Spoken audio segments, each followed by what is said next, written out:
everyone, welcome back to Let's Talk Physical Media. My name is John. It's just going to be me riding solo this week. Unfortunately, Faith got called into work at the very last minute. They had an emergency, and she was the only one who was able to fix it right before we were about to record, of course. So he had to call an audible, and you're just getting the big dog, John Keefe, here with you guys today.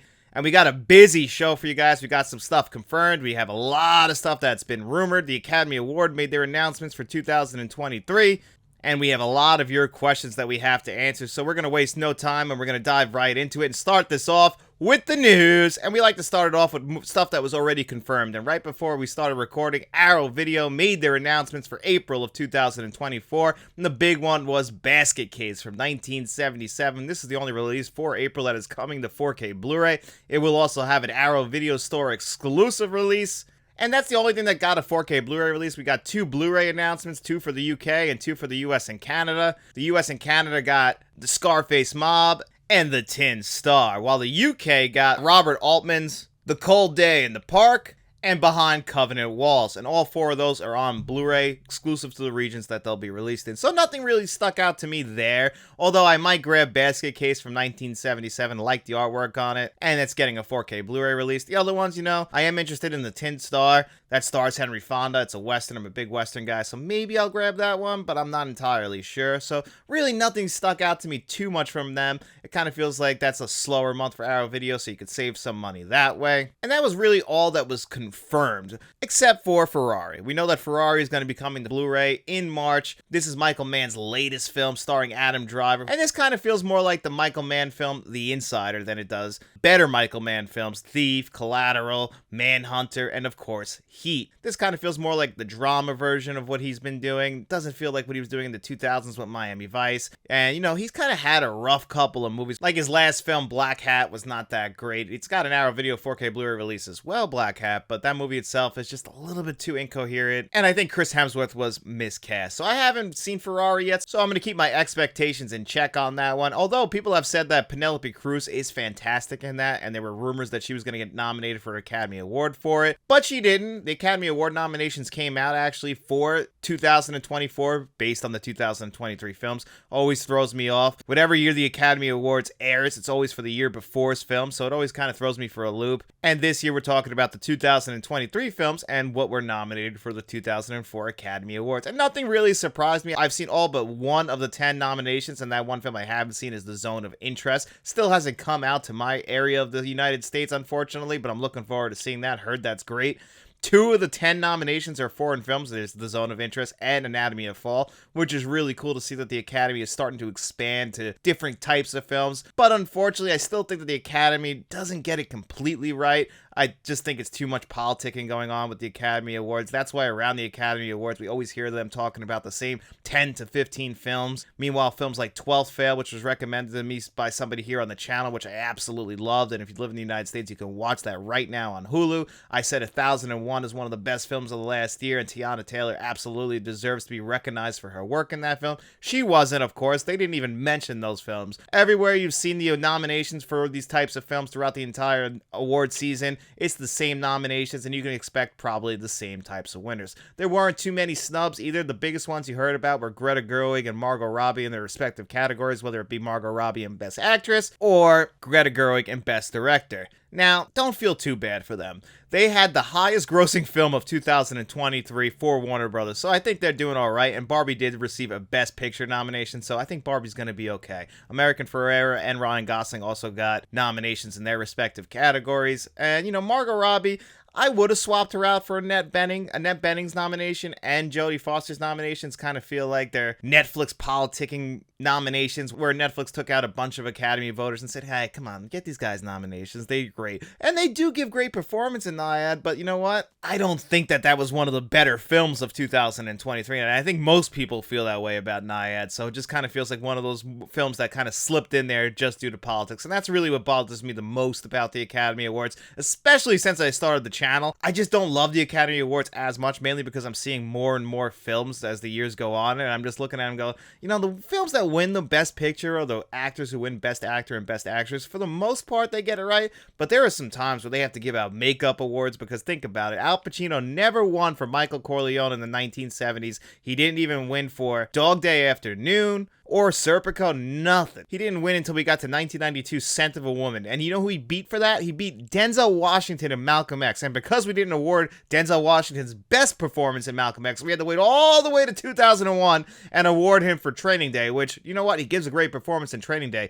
But is that a better performance than he gives in Malcolm X? I think not. And we have to do that all the time with the Academy Awards, give out makeup Oscars, and it always just kind of feels like, you know, whatever films kind of came out towards the end of the year, those are the ones that get all the awards. John Wick Chapter 4 absolutely deserves some kind of recognition, whether it be in one of the below-the-line categories. Of course, you know, we don't really recognize those too much. We always look at the big awards. That's why The Silence of the Lambs was the last one to really sweep the Academy Awards. We just don't get that anymore, although my predictions are Oppenheimer should win Best Picture, Cillian Murphy should win Best Actor. I think the Best Actress race comes down to Lily Gladstone versus Emma Stone. Me personally, I would give it to Lily Gladstone. Emma Stone is my favorite actress. I love her in everything she does, and she is great in Poor Things. But she's already got an Academy Award, so you don't really have to award her again, or at least not yet. I think she'll be nominated numerous more times and win more awards, whereas Lily Gladstone, I'm not sure she'll ever get nominated or win again. So I think the race comes down to them, and my gut says Lily Gladstone will get the win. Robert Downey Jr. should win in his category of Best Supporting Actor, while in Best Supporting Actress, Divine Joy Randolph should end up winning Best Supporting Actress for The Holdovers, and that would be very well deserved, and Christopher Nolan should win Best Director. So those are my predictions for the Academy Awards, but I don't think the Academy Awards are the be-all, end-all of what the best films of 2023 are. There were so many great films, so if you don't see any of your favorite films on there, don't feel too bad about it.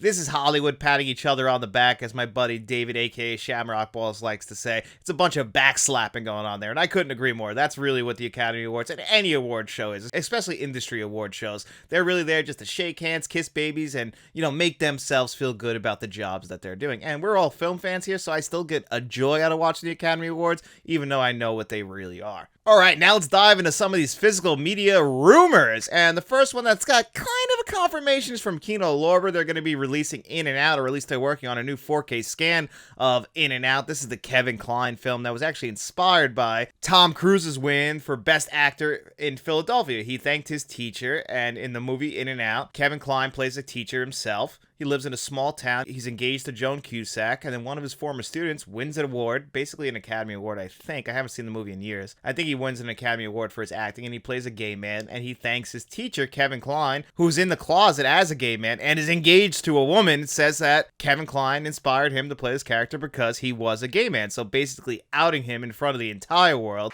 And he's gay.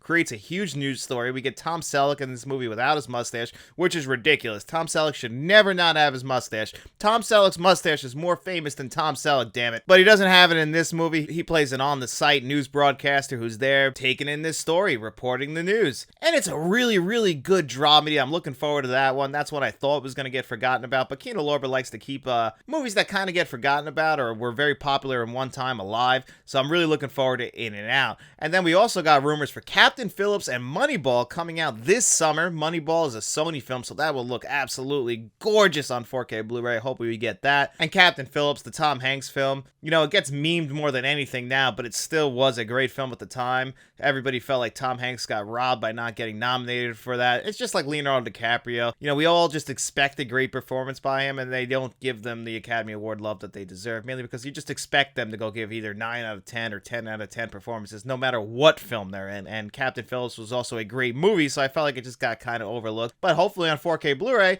more people start to remember, hey, Captain Phillips and Tom Hanks, great stuff going on there. And then Shout and Scream Factory have officially not announced this, but this is the big one. Usually they like to do their announcements on Monday or Tuesday, but the rumor is, and it's been basically confirmed, that The Faculty will be coming to 4K Blu-ray. And this is the film that was inspired by Invasion of the Body Snatchers. Me and Carmela, aka Salem Seller, talked about that on our show, Influential Horror Films. We were talking about Invasion of the Body Snatchers and the movies it had its influence on. Carmela's favorite of those films was The Faculty, the Robert Rodriguez directed film. Also features the T-1000 himself, Robert Patrick, in there. Love this movie. I haven't seen it in years, though. And the reason is, as much as I enjoyed this movie, that certain aesthetic of the late 90s, early 2000s, you know, Halloween H2O, Scream 2 and 3, And then especially when you carry over those teeny bopper movies that I just absolutely hate, like Never Been Kissed or She's All That. You know, the aesthetic and the look of the late 90s, early 2000s, the clothes that people were wearing, it just didn't click with me. And The Faculty, despite being a good movie, just always kind of drew me off with the clothes people were wearing. I don't know if anyone else ever has that issue, but the late 90s, early 2000s aesthetic, maybe it's just because I was there and I hated the look even being there, that it kind of just doesn't drag me back to seeing The Faculty. And I was actually just going to buy this on Amazon for $10 or $11. So thankfully I didn't pull the trigger on that, because I have been in the mood to rewatch it ever since talking to Carmela. And I said, all right, you know what? Now that it's coming to 4K, that's what we wait for. We wait for the 4K. So hopefully those rumors are true. I think they are, based on the fact that there's been leaked artwork for them. So I think we'll be getting those as well. And then the last bit of news, this hasn't been confirmed either, except for the fact that we know that The Hitcher is coming out on 4K Blu-ray, and it's supposedly coming out in April. So April's already looking like a stacked month. But the leaked final artwork has come out, and if this is what it is, I'm very, very happy with it. It's kind of a play on the original movie poster, which is iconic. Let's hope this one is what it actually ends up looking like. I think it is, based on what it actually looks like. This does look like it will end up being the official artwork, and maybe by the time you guys actually see this show, it is the official artwork. I'm not 100% sure, but if it is, I'm very, very happy with it. This is what it should look like, and I'm really looking forward to that scan. The team that was working on it was really letting us know the entire way, like, how close they were to finishing it. I think the last report we got was it was 99% done. They were just, doing some final checking, making sure there was no issues, quality control, if you will. So that's what they were working on, and I'm looking forward to it. The Hitcher is a great, great horror film. Looking forward to that one. As soon as it gets up for pre-order, that'll be a day one pre-order for me. And this is going to be a combination of the news and the questions. As we transfer into the Q&A portion of the show, we're going to be talking to Lionel Jacobs, who asked this question. He actually sent me in a very, very, very long question, kind of talking about Walmart. But before we jump into all that, this is what he said. Sorry for such a long post, but my question for the show is simple. Can Walmart handle picking up Best Buy slack on exclusives and meeting reasonable expectations with customers? So, as you guys might have noticed, if you've been keeping up, especially here on the channel, with Best Buy not selling physical media anymore, and you've gone into a Best Buy, you've probably noticed they've been having like fire sales on their exclusive steelbooks, dropping to really, really low prices. I actually grabbed the Thor Love and Thunder 4K steelbook from them to do a giveaway for the channel members here. This will be one of the options for our monthly giveaway for our channel members, and I figured, hey, $10, that's an absolute steal for a 4K disc in this nice packaging. Even if the movie itself is average, which Thor Love and Thunder, it's not as good as Ragnarok. Ragnarok is still my favorite MCU movie. I'm still worthy. Thor Love and Thunder, it's alright. It's still funny in some parts. I thought it just went too much on the comedy, but still great artwork on that steelbook, and $10, that's an absolute steal. So if you've gone into a Best Buy, they're really not delivering anything to you anymore, as far as like whatever they have in stock at those low prices. You kind of got to pop in a Best Buy or do in-store pickup to get them at those low prices. But if you've been in there, they're pretty much just blown out at this point. There's not much in there. There's no organization. They just want to get it off their shelves. So Walmart has picked up the slack on those exclusive steelbooks. So even if you sold those exclusively at Best Buy in the past, now they're probably over on Walmart's website, like Ghostbusters 1 and 2 on 4K Steelbook. And going forward, they're going to have exclusive Steelbooks as well. And one thing that really stuck out to me, and this is one of the Steelbooks that we were talking about, me and Lionel Jacobs, that and the Marvel's 4K Steelbook, is that when they put the release date out to pre-order, it's just a generic release date, like a holder release date, and for the most part, it'll end up being wrong. It might even be in the past. And what Walmart has been expecting those people to do when they adjust the release date is cancel the orders themselves, then reorder it, which may screw up their pre-orders and getting it on release date. And I've also heard horror stories of people getting their pre-orders way late, which is very, very disappointing. But I did check Walmart's website right before I started recording, and I noticed for the most part, anything that has a release date that you can pre-order there now is correct. So for Major League, it says April 2nd, 2024. And for the Wonka 4K exclusive steelbook, the one that looks like a candy bar, which is awesome. And a buddy of mine who I work with at my regular Joe job, he's not a physical media collector, but he loved Wonka and he pre-ordered that, and he was telling me how it got delayed. And then it's funny that Lionel Jacobs actually reached out to me on that very same day to tell me that it got readjusted to its correct release date of February 27th, 2024. Told that guy that, and he said it adjusted for his order. So maybe they're starting to fix their website a little bit, but it definitely does seem like it's a mess, and I am very worried, just like you, Lionel, that they are going to have a hard time keeping up with the demand of their customers. I don't think they know what they're in store store for the most part, people like myself, people like you. We ordered exclusively from Best Buy when we would order just from other sites here and there. I never really ordered from Criterion directly, never really ordered from Shout directly. For the most part, I would go on the Best Buy's website, pre-order from them. They would have everything Arrow Video. It didn't matter. Whatever I wanted that was released here in the United States, I could pre-order from their online store. And it would actually be delivered either on time would be the latest for Best Buy to deliver it to me, if they got it to me. They did have some issues in the past year, and I have complained about them numerous times here on the channel and their awful customer service. But for the most part, in my experience with years and years of being with Best Buy, before they really kind of gave up on physical media and really just kind of gave up in general, it feels like, they were very, very good. I never really ever had an issue with them, and I really did appreciate the work they did. So we're losing that. So a lot of people are looking for new places to pre-order from. I have already switched over to Amazon or buying directly from the sites. I have stuff that's pre-ordered from Criterion, despite, shipping costs. Same thing with Shout Factory. I even have some stuff pre-ordered from Diabolic DVD, or I had stuff pre-ordered from Diabolic DVD, but I still haven't gone over to Walmart. I'm very sketchy about that. I'm not really too comfortable with how their website's set up. I just don't really trust Best Buy in general, even for those exclusive steelbooks. Me personally, I wouldn't go to them. At least with Amazon, you have great return policies. The only thing with Amazon that was really nice about Best Buy is Amazon will never get here early. Well, Best Buy, you might have got it on the Saturday before or the Monday before, which is really good for this channel because I buy all of my movies out of pocket. I don't get review copies, so I have to try and get them as early as possible. And if you order from Scream or Shout Factory, they send stuff usually like a week or two early, but again, that costs more. So if you want to buy from one location, it's going to be really hard nowadays. And Walmart, to me, I don't think they're really prepared what they're going to be going through. I don't know how committed to physical media they really are. I know that they want to pick up the ball that Best Buy dropped, but I don't think they realize that so many people are probably going to be switching over to them, especially for those exclusive steelbooks. There is so many steelbook collectors out there who really want to get every steelbook that they possibly can. I'm not one of those people, but there are some exclusive steelbooks that really stick out to me that I would love to grab. The Wonka one was actually one of them.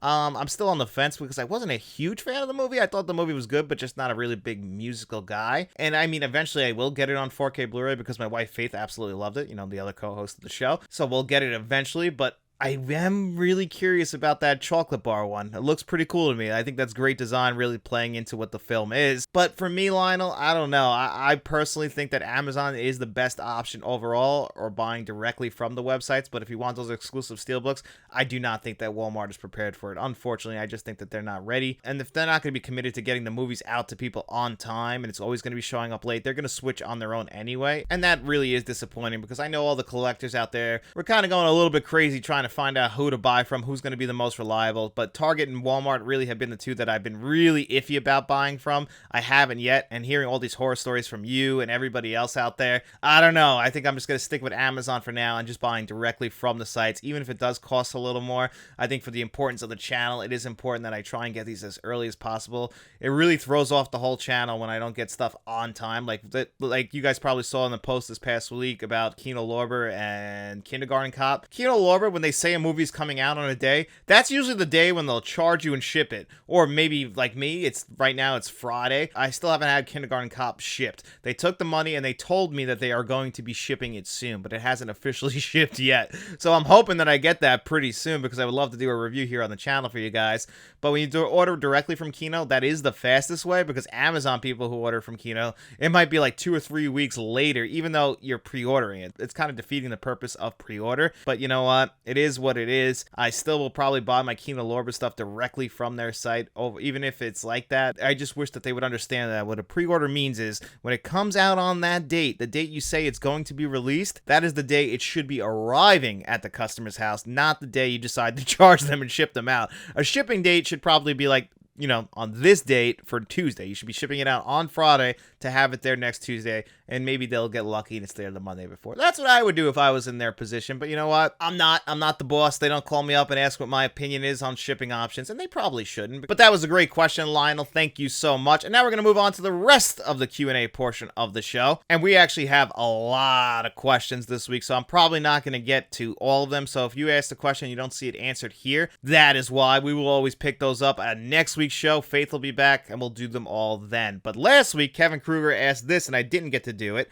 And he wrote, how would you rank the following performances? Toni Collette in Hereditary, Shelley Duvall in The Shining, Jamie Lee Curtis in Halloween, Sigourney Weaver in Alien, Kathy Bates in Misery, Linda Blair in The Exorcist, Marilyn Burns in the Texas Chainsaw Massacre, Maya Goth in Pearl, and Mia Farrow in Rosemary's Baby.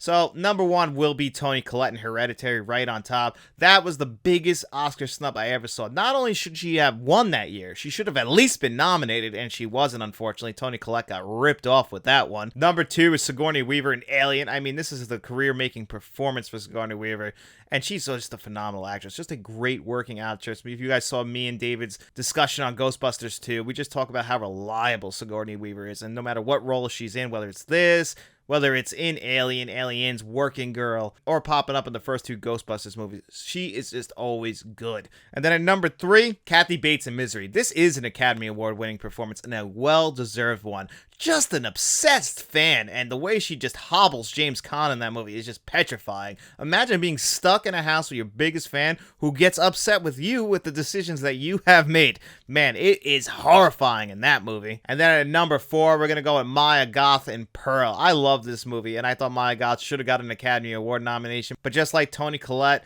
unfortunately, the Academy doesn't really look at horror films as the same as regular films. Yes, Kathy Bates did get a nomination and win for Misery, but that movie is also seen as a drama horror film, and it's also based on a Stephen King novel, and it was directed by Rob Reiner, so it had a lot of Hollywood sweethearts in that movie as well, or at least working on the film, so it makes sense why that would, while a movie like Pearl, which is directed by Ty West, which is a prequel to a film that came out earlier in the year in X, so a lot of people, yes, the horror fans loved it, we loved it. I think that Maya Goth gave a great monologue in that film, but unfortunately it just gets overlooked by the Academy. And next up, I'll go with Shelley Duvall in The Shining. That poor girl was just abused by Stanley Kubrick on the set to get that performance out of her, which, you know what, I don't approve of him doing that, but you know what, the performance itself speaks for itself. She plays that role perfectly. I think she's great. I think she's a great counterpart to Jack Nicholson. You could just feel the fear coming out of her, how much she's petrified of her husband, and how much she just wants to protect her son. It comes out of her in her performance. She does a great job in that. Next up is Mia Farrow in Rosemary's Baby. Another great performance. Another one who you understand why she's so paranoid, and she really illustrates that paranoia to us on the screen. Is she really going to uncover this? Is she going to expose what's really going on?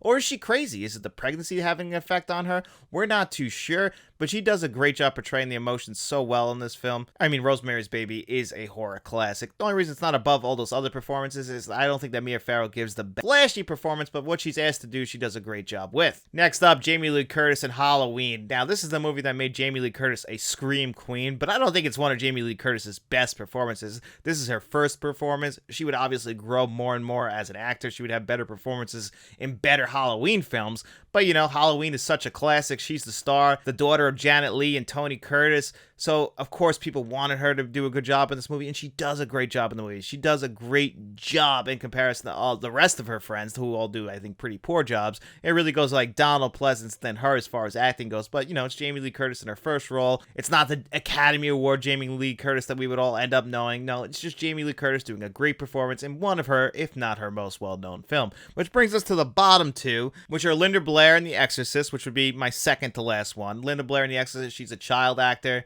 You know, she does a great job. She had to do a lot of, like, really hard stuff. She needed protection and everything because of this movie, and she was just a kid, so she went through a lot making this film. Stuff that really scarred her for life. And she's a child actor. You know, child actors aren't asked to do as much, and they did ask her to do a lot, but I still think that in comparison to these other performances, she didn't do a great job. And now, the last but not least, Marilyn Burns in the Texas Chainsaw Massacre. The Texas Chainsaw Massacre, I've said it here before, it's not one of my favorite horror films, and I don't think really anyone gives a standout performance in the original Texas Chainsaw Massacre film, or really in any Texas Chainsaw Massacre film at that. Nobody, like, sticks out in the crowd except for Dennis Hopper in the Texas Chainsaw Massacre 2, but that's just because he seems like he's all coked up and just having a fun time with chainsaws. But that was a great question, Kevin. Thank you so much, buddy. Really do appreciate that. And the next question is from Lord Raiden, and he wrote, "Here's a question for next week. I've been watching a lot of Vincent Price movies. If you've seen any of them, what is your favorite?" Well, it's funny he asked this question, Lord Rated. So I have seen some Vincent Price movies. I knew him first from Edward Scissorhands, which I think is his last on-screen performance. Then, you know, I go back and I watch all of his 50s and 60s and 70s stuff. I haven't seen them all, but since you asked the question last week, I was able to actually catch up on a bunch of films this week that I hadn't seen, including one that I bought from Kino Lorber, which would end up being my favorite of his films, and that is the abominable Dr. Phibes, which is a running joke throughout how they keep calling him Dr. Phoebes, but that's not actually his name. And this is a great Vincent Price performance. Vincent Price plays a character whose wife ends up dying when he's away. And when he's rushing back to the hospital to see her, he thinks that she's being worked on in surgery. He ends up getting in a car accident, a fiery car accident that they believe he died in as well. Turns out he survives, and now he's seeking his revenge on the entire team that attempted and failed to save his wife. And there are some great special effects in this movie, practical effects for a movie that came out in 1971. It looks great. Vincent Price does a great job in his performance in this movie. Also, I'm pretty sure that this movie inspired the Batman the Animated Series storyline with Mr. Freeze, because Mr. Freeze was really nothing until we got to the animated series. And the way that the voice of Mr. Freeze is in Batman the Animated Series compared to how the voice that Vincent Price is doing in The Abominable Dr. Phibes is very similar. Also, he's got a shrine to his wife in this one. The body's missing. So a lot of stuff feels like it inspired what they were doing with Mr. Freeze in the Heart of Ice episode of Batman the Animated Series. 9 killed you. 9 shall die. 9. Snow is beautiful, don't you think? Clean, uncompromising. So there was clearly a lot of inspiration from this movie on that one episode of Batman the Animated Series. But the movie itself is fantastic. I also think that Vincent Price is great in the original House of Wax, which is funny. Another thing that kind of I rewatched that this week as well. And another thing that stood out to me is that his character, when he sneaks into the house at one point, he's dressed just like Seven from WCW, who's Dustin Rhodes, aka Goldust. But when he appeared in WCW, he had this character that actually I don't think ever appeared on screen, or only appeared on screen once, but he looks just like how Vincent Price looks in one point in the original House of Wax, which is a fantastic movie as well. Also, Theater of Blood is a great Vincent Price movie as well. A great horror comedy where he's trying to get revenge on critics who criticized his performance in something, which is just a really funny premise. A lot of these movies, especially the horror comedies, they have a lot of dry British humor in there, but I just absolutely love it. He also appeared in the original filmed version of I Am Legend, which is called The Last Man on Earth. He's great in that as well. It's not as good as the I Am Legend starring Will Smith, but you know what? For a 1960s film or a 1964 film, stands out in the crowd. So yeah, I have seen some Vincent Price stuff. Absolutely love him. Him and Christopher Lee were probably the biggest in horror in the late 60s and 70s. That's why you always kind of hear them talked about in the same conversation. But I think Vincent Price is a fantastic actor, especially in the horror genre. So that was a great question, Lord Raiden. Thank you so much. And the next question is from one of our producers, Mr. Smelly Potato, and he asked, what are 5 movies you've never seen but would love to watch someday? Well, I think at number 1 is the one movie that's like a very popular movie, one of the most popular Best Picture winners that I have never seen, that I have to see one day. I just, I just know it's one of those classic films that everybody has to see, and that is Gone with the Wind. I have to see that at some point. I just, I have never been in the mood. It was in theaters a few years ago. That's the big one that I really need to finally catch up on. I want to see every Best Picture nomination and Best Picture winner at some point, but Gone with the Wind has always slipped by me. So that's probably the big one that I have never seen. Speaking of Robert Altman, I've also never seen Robert Altman's MASH or Nashville. Those are apparently some of his best films. I have to still catch up on those Robert Altman films. I've actually never seen the Martin Scorsese film, The Last Temptation of Christ, but one of my favorite podcasts, The Cinephiles, is actually going to be re-reviewing that on their show, so I'll finally catch up on that now. I'm going to watch the film before I listen to that podcast. That way I finally can see The Last Temptation of Christ. I've just never been a big fan of religious-based films, and that one, even though it stars Willem Dafoe, has always been one that I've kind of dreaded going to, despite it being directed by Martin Scorsese, and I'm pretty sure that's the only Martin Scorsese movie I've never seen. I've even seen New York, New York, but I still haven't seen The Last Temptation of Christ. So that's one I have to visit as well. There really aren't too many movies that I haven't seen that are very mainstream. I would like to go back and see the rest of Lars von Trier's films that I haven't seen. Same thing with Tarkovsky. These very auteur directors, I haven't seen all of their films. But any big name director like Steven Spielberg, I've seen every single one of his films. Tarantino. So it's very rare that a film slips by me without me ever seeing it. There's always those kinds of movies you hear are really bad, and maybe you should see it at one point just to see if maybe you don't like it. But for the most part, I just have directors where I haven't seen some of their films. I try and see every single director that I enjoy every single one of their films, but there are some directors that do slip by me. But I would have to say the one film that I absolutely have to see is Gone with the Wind. I have to see MASH and Nashville, and to give you 2 more, I do want to see Lars von Trier's Nymphomaniac. That's a 5.5-hour film. That's one that you have to set a whole day aside to do, and I want to do that one day, so that's another one. And to give you the 5th one, that's really tough. I'm not too sure. It's really really hard for me to think of a movie that I haven't seen. Like, I have a list of movies like that I have to see. Like, so that was a great question. Thank you so much, buddy. And the next Kevin Kruger question is, how would you rank the following movie posters? Now, I love movie posters, so it's one of my favorite art forms. And if I was going to rank the ones that he listed,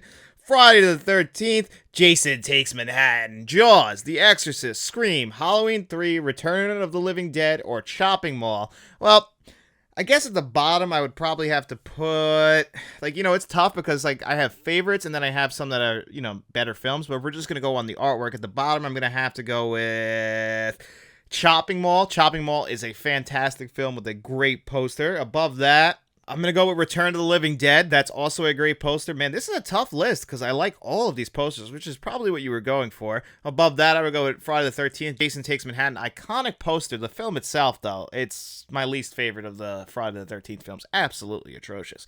And then above that, I guess we'll have to go with Halloween 3, Season of the Witch.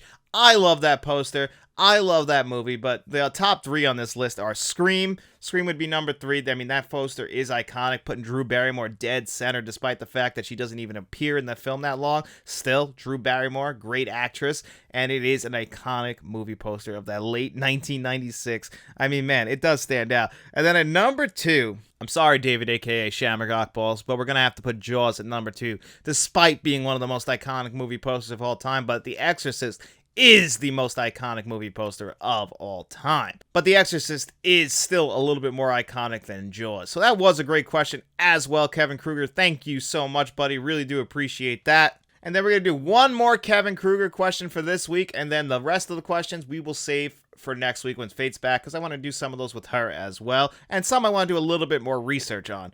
But what is the most underrated of the following? Martin Scorsese movie. The most underrated Martin Scorsese movie is After Hours. Now, it's starting to get some more love, and it got that Criterion 4K Blu-ray release last year. But I still think that After Hours deserves more love because that is easily a top 10 Martin Scorsese film. Martin Scorsese has made a lot of movies, and a lot of them are overrated while a lot of them are underrated. But I think the most underrated is After Hours. That is an almost perfect 1980s film. It is just done so well. That 4K Blu-ray is fantastic. And it's just a movie that shows you what can go wrong will go wrong. It just keeps going worse and worse for this guy. And it's really, really funny. And you get John Hurt and Catherine O'Hara in this movie before Home Alone, so that's also a nice little tidbit about that. I think the score is great, and I mean, it really does capture New York City in the 1980s, and Cheech and Chong pop up in that. Scream Factory Blu-ray.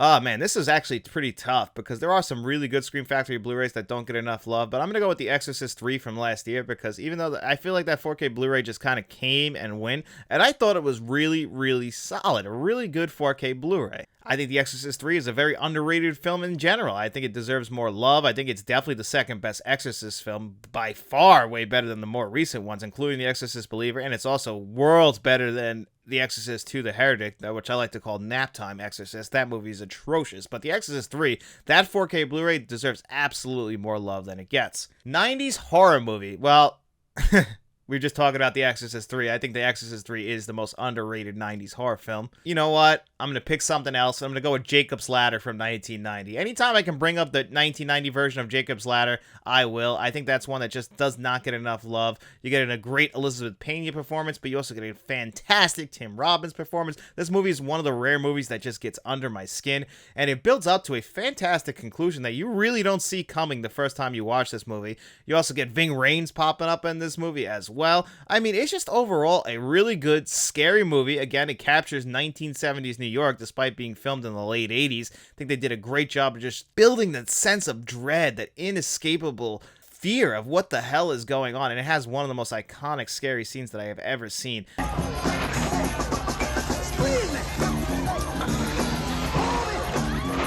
And again, those heads shaking back and forth. I mean, Jacob's Ladder really is a very underrated 1990s horror film. Matt Damon performance. You know what? I'm going to go with last year's Air. Not enough people are talking about that film. That's another film that got overlooked by the Academy Awards. Matt Damon, you know, he did this and Oppenheimer last year. And he kind of just pops in there in Oppenheimer and really helps to ground that movie a little bit, add some comedy to a very, very, very serious film that's very dialogue heavy, to just, you know, insert a little bit of humor. Matt Damon was perfect for that when it comes to that movie, but he's also really funny in Air, and he is the star of Air. A movie that kind of feels like a throwback to, 90s and 2000s, I would say that movie's actually very comparable to Moneyball Air. If you're talking about, we're talking about an executive for a baseball team versus an executive for Nike. But both of them kind of very confident in themselves, very confident in their abilities. This is the guy who signs Michael Jordan to Nike, and he does a great job. And he's also very funny because it's Matt Damon. He's got that like Northeast Boston in him.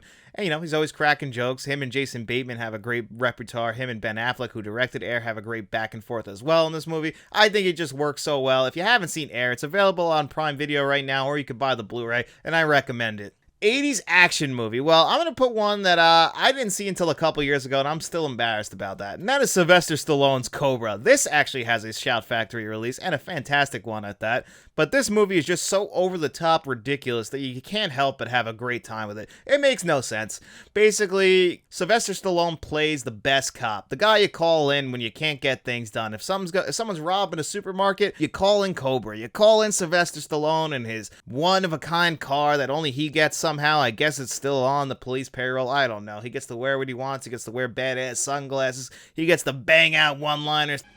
Your disease, and I'm the cure. Take a swig of beer on the aisle whenever the hell he feels like it because he's the best. He can do that. And man, this is just such a fun movie. It's ridiculous, over the top, makes no sense, but man, you're going to have such a good time with it. I absolutely love Cobra. Horror movie scores. Well, no one really likes to talk about Halloween 3, and I think that has a fantastic score that fits perfectly with that film. Does it sound like a regular old-fashioned John Carpenter score? That Sith-heavy score? Absolutely it does, but I'm a sucker for those Sith-heavy scores, especially the ones done by John Carpenter. And Halloween 3 has a fantastic one, especially for a fantastic film. Love that score. And 90s movie soundtracks. Well, this is pretty tough. My favorite 90s movie soundtrack is probably Dumb and Dumber, which is my favorite soundtrack ever, actually. I think this music in that one is fantastic. Is that underrated? Do not enough people talk about that one? I know the one that comes up the most is Batman Forever. That's a very, very popular one. Space Jam was a very popular one in the 90s, at least for 90s kids. We loved Batman Forever and the Space Jam soundtrack. So I'm going to go with my favorite. I'm going to go with Dumb and Dumber. I think that is the best movie soundtrack. All the songs that appear on that soundtrack, I don't really listen to any of the other bands. I just listen to those songs because they fit perfectly into the film. Here you go, way too fast. Don't slow down, you're gonna crash.